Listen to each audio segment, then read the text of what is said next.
تا چشمان تو هی خود نمایی میکند، لشکر موهای تو کشور گشایی میکند.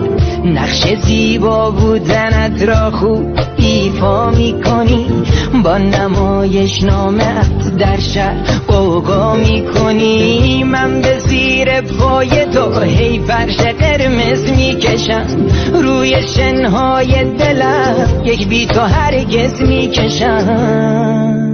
من هوای ابریم جانا تو باران منی، کافه دنج همان رو به خیابان منی. جان من جان منی، جان منی جان منی، دل پریشان تو هم گیسو پریشان منی.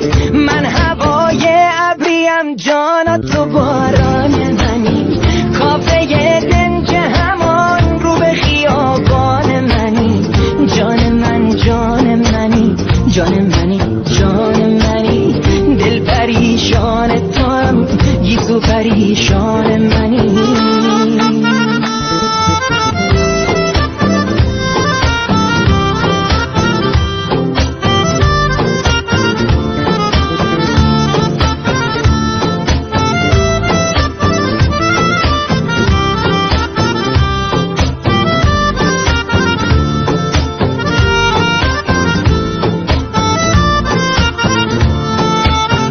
التماست میکنم انقدر زیبا رو نباش، تا بخندی و بگویی جان من ترسو نباش. آمدی در قلب من خانه تکانی میکنی، آخرش ای جان من را روانی میکنی.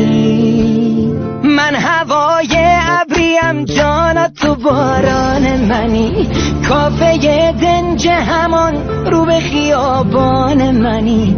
جان من جان منی، جان منی جان منی، دل پریشان تو هم گیسو پریشان منی. من هوای ابریم جانا تو باران منی، کافه دنج همان رو به خیابان منی. جان من جان منی، جان منی جان منی، دل پریشان تو هم گیسو پریشان منی.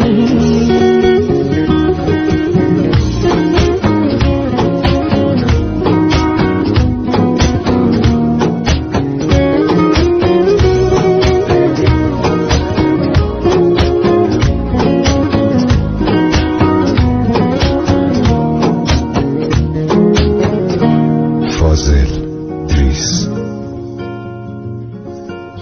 حسین مهدوی.